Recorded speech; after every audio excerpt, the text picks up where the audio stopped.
course, I couldn't use Random Thoughts to get it approved in iTunes because it's already being used. So I've got to change the name to Joel's Thoughts. Plus, as somebody already indicated to me before, because my theme song has all this stuff about Joel, apparently it's not very good.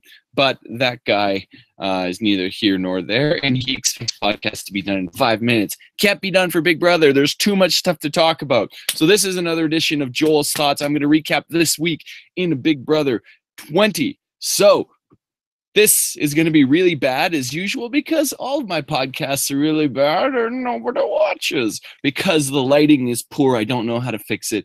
But nonetheless, I'm going to keep soldiering on. And a good friend of mine once gave me some really good advice. She says, don't have any expectations, then you won't be disappointed. So I'm not going to have any expectations. This is going to frickin' suck.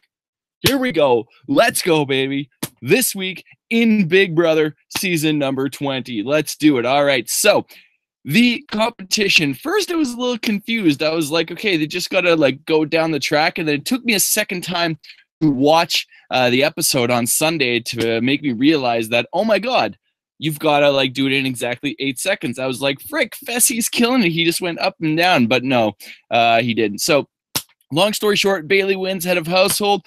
Bailey, the person who I said was like laughing, was like nobody was on her radar simply because Swaggy C had been eliminated. And Bailey gets played by Tyler. I was like, there's no way. There's going to be some sort of power struggle. Tyler has to eventually get found out here. He doesn't get found out. Everybody is confiding in Tyler. It's unbelievable how much people are confiding in Tyler. It's crazy. It has a lot of parallels, I feel like, to Paul last season, although Tyler's not going quite to the extreme. There's not the pots and pans as much in the feuding. There's feuding, obviously. There's always feuding in Big Brother, people, but it's not quite as often. So I didn't have a script prepared or anything, so I'm just gonna like shoot the shit with this and basically give my thoughts. So that was one thought that kind of like jumped off at the hoop for me. Bailey decides to put up, no big surprise, Brett, I think, is somebody that's gonna be put up quite often unless he wins a competition or two here down the stretch. But Brett is put up on the block, no surprise there. And Rachel, who has, along with Angela, I was saying last week, has kind of flown under the radar a little bit. But she's up on the block now, and people are seeing her and Angela as a pair. They've been pretty much invisible. I think Swaggy C made the comment on Twitter the other day about he didn't know furniture could talk, and it's actually kind of an accurate assessment, even though it was a little bitterness towards it, but it was kind of accurate because what the hell do we know about Angela or about Rachel up until this point? And it was news to me that they're like a freaking duo in the house until then. Well, apparently not anymore, the way Angela was reacting to things. So they are put up on the block. It is sort of it seems like Tyler doesn't have total influence, because if he did, then nobody from level 6 would have been up on the block. But nonetheless, he always seems to find a way to be able to make sure his name is not the number 1 on the list, the number 2 on the list, or even the number 3 or number 4 on the list. Like, he's usually probably like really almost like a last ditch option. So given some sort of crazy circumstance where maybe it's like Cody's HOH last year where he's got to put up like a bajillion people. So maybe in a situation like that, Tyler gets put up. But of course, his power has to already have been used in order for that to happen. So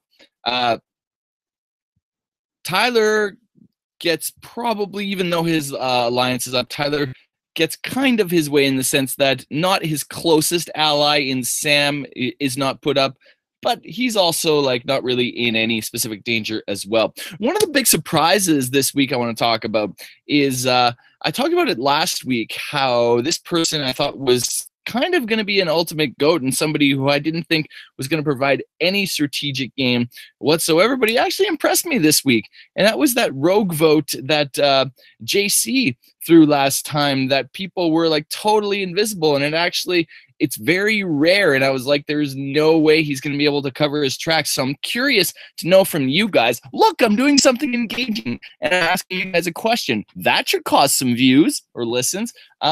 So what do you guys think? Did JC actually like do some good sort of finagling with people in order to get people to, you know, create chaos in the sense that they didn't turn around and put it on him? Of course, we saw Veronica where it didn't work out well for her. We've seen many cases where people have cast a rogue vote and it's only gone back to bite them. So comment below. Let me know, what did JC do? Did he do something in particular, or is it just the fact that there's some really paranoid people in there, or is it simply because there's some people who are really untrustworthy who kind of have a track record, and JC's not one of them? I'm thinking like Scotty has a bit of a track record of being a little shady around the edges, but to be honest, I feel like people should have seen that coming. Speaking of Scotty, well, after Tyler wins the veto, which I'm not sure was the best move for him, but nonetheless, Tyler wins the power of veto. He's talking about possibly getting Scotty, and he's actually doing some good kind of sidetracking here. He's not really saying who he's super tight with, and he's clearly like BSing her when he says Bailey, that is. He's clearly BSing her by saying, look, I feel like Scotty's the only person I can trust. And it's actually a decent way to be able to get people on your side, I feel like, or at least to put somebody up that you want up, because Bailey would probably be like, oh, well, I want to cripple him. Because Bailey clearly has a lot of trust in Tyler, a lot more than I thought he was going to have. But nonetheless, doesn't work, though, unfortunately. Tyler honors Bailey's thing, which I feel like he kind of had to do in that situation. You don't want to ruffle too many feathers, because worst case scenario, like, she's just going to put up somebody else from your alliance. So you're going to look bad to Bailey, and you're also going to be pissing someone there. It's not going to change the situation. It's not as if somebody from level 6 was not going to go up in either Brett or Rachel's place. So Tyler, because he won it, really didn't have any other option but not to use the veto and just try to go from there. And then, my goodness, how the tables turn. That's one thing that's been fascinating about this season, is the amount of times that people have been thinking for themselves. It's actually really great to see as a fan. Everybody is playing individually, and nobody knows kind of who's got the power. It's been a real big struggle back and forth, and it's rare that we see that all the time. We kind of saw it in my season for some weeks where things were tight, but that was kind of an intentional thing. Things weren't actually literally always that tight on my season. But nonetheless, this season, I feel like everybody has genuinely gone into an eviction vote, or virtually every week, and been like, I really don't know which way is going to go. And this one, again, comes down to one vote. It comes down really to JC, who kind of held the power this week. JC was the one that was really torn about who to go and who to keep in the house. I don't know. Was it Tyler's convincing that got him that, or is JC maybe just smarter than I really give him credit for? To be honest, I'm not terribly sure, simply because I don't watch the live feeds all that much. So it's hard for me to be able to give an accurate read, because I only get like maybe a 10-20 second snippet of JC. So you guys let me know. Is JC actually like a smarter player and a really somebody who we should watch out for down the stretch, or is he just been the person who's gotten a few good breaks down the stretch? Let me know in the comments below. Engaging stuff. Okay, so anyways, JC ultimately has Tyler's back. He votes with Tyler. The alliance of the level 6 votes against Rachel. They keep Brett in the house. I think ultimately for Tyler especially, it's a huge plus. Everybody's going to keep nominating Brett, so that means that's one less spot for you to fill. He's still got that twist, and Bailey gives away the twist of the fact that she can switch the nominations. So it's perfect for Tyler. He's got information on the other side. Bailey, who I thought was going to have this big power struggle with Tyler, seems like that's not going to happen. But we'll wait and see. I still think Bailey is not in a terrible spot right now, but we'll get to that in a second. So, close vote.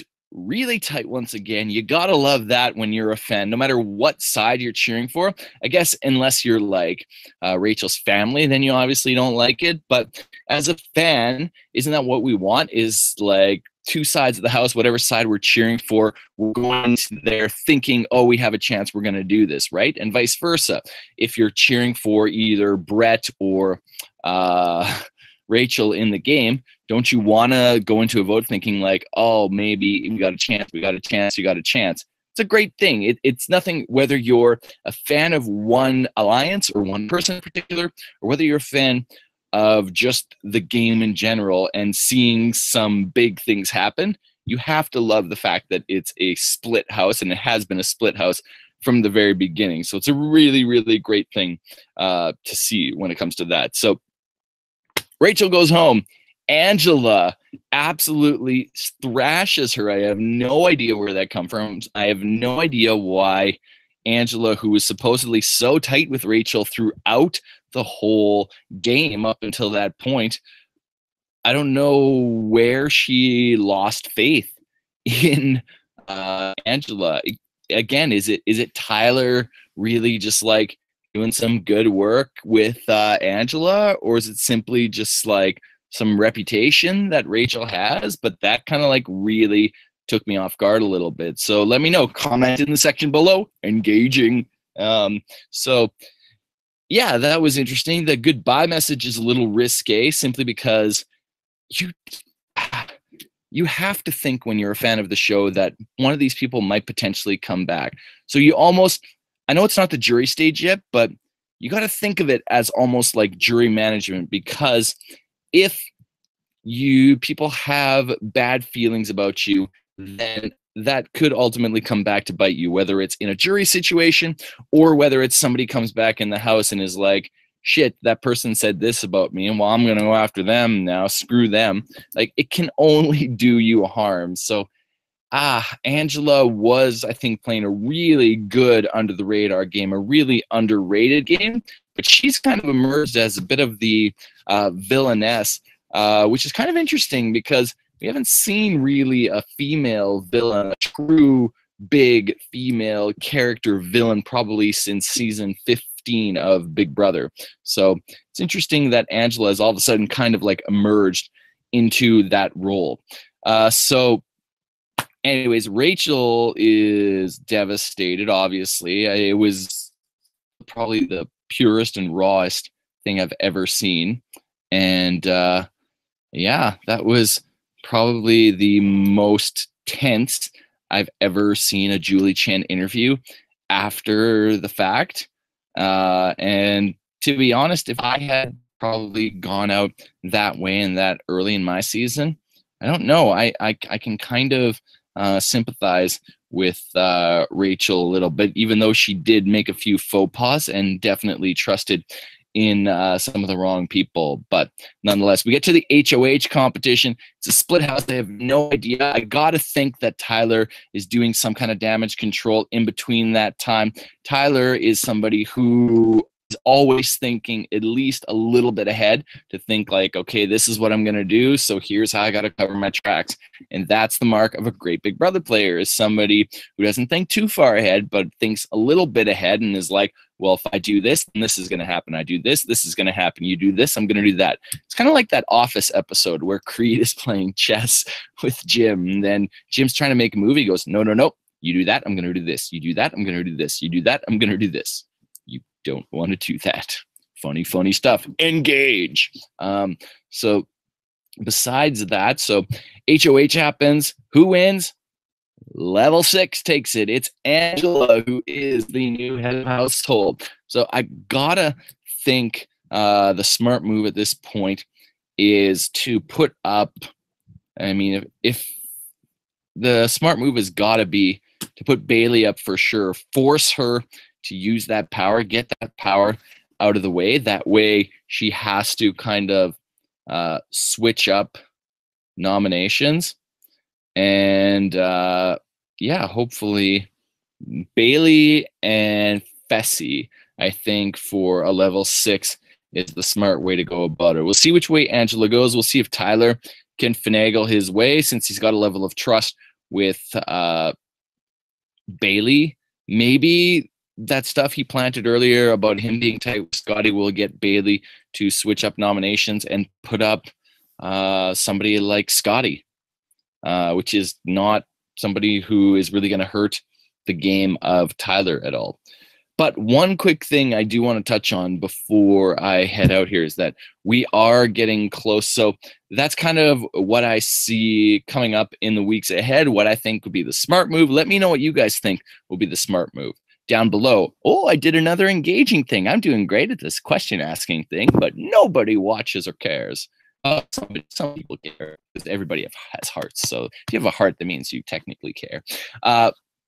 So coming up ahead, one thing that I put, which was really engaging on Facebook today, was I put a comment about Tyler and how Tyler is going to have to be careful when it comes to the jury time and jury management stuff. He's okay now because those people, luckily for him, aren't going to be coming back into the game, but they could also be, if Winston was sour with Tyler, Swaggy didn't have the nicest things to say about Tyler either. So some people had some disdain for Tyler because he was the middle person who didn't vote their way. So I don't know how much self-awareness Tyler will have of this once we get to the jury stage, but that's something that could ultimately come back to bite him, is if he's over-promising things and lying to people's faces. That is whether or not it's part of the game. I know everyone talks about bitter jury, but I'm sorry, people, that kind of stuff exists, and you got to watch out for that. So that's something to really keep in mind right now. I do think that Tyler is in this for the long haul. I don't see anybody touching Tyler soon, and if they do, well, he's got that twist to keep him going. But at this stage, I don't think he really necessarily needs that twist. He's got a number 1 in Sam. He's got Bailey, who seems to be running a little bit lower on friends and seems to have a level of trust with Tyler. I don't know how much after that vote. Casey has a lot of faith and is like one of those loyal soldier people. Brett, Tyler has saved Brett on a couple of occasions. So I feel like, bottom line, twist or not, Tyler is covered. And Tyler's going to be covered for a while, but that doesn't matter. Once you get into a final 2, all that matters is, to the jury anyways, is, did you do me right? Were you fair with me? Did you treat me with dignity, respect? Do I have respect for you and what you did to me? If the answer to that is no, which it seems like it has been with some of the pre-jury people, if that answer is no, then Tyler's going to have a hard time getting the votes. But that's something way, way down the line. There's still plenty of game to be played. But let me know, do you guys think that Tyler is going to get figured out eventually? Do you think that in a situation right now that Tyler will have the wherewithal to be able to to be able to manage the jury so they will vote for him? Let me know your thoughts in the comments below. Give me some suggestions of stuff you would like to see. I can't get guests on because a lot of people pass on me, but nonetheless, this has been approved on iTunes, but I don't think you can actually access the audio just yet because my website is trying to finagle and work with some other things. So I don't know if that's ever going to happen. If not, for the 10 people that watch this, feel free to like and subscribe. And hopefully I get some more views eventually. Thanks, guys. Talk to you guys again soon. Until next time, toodles.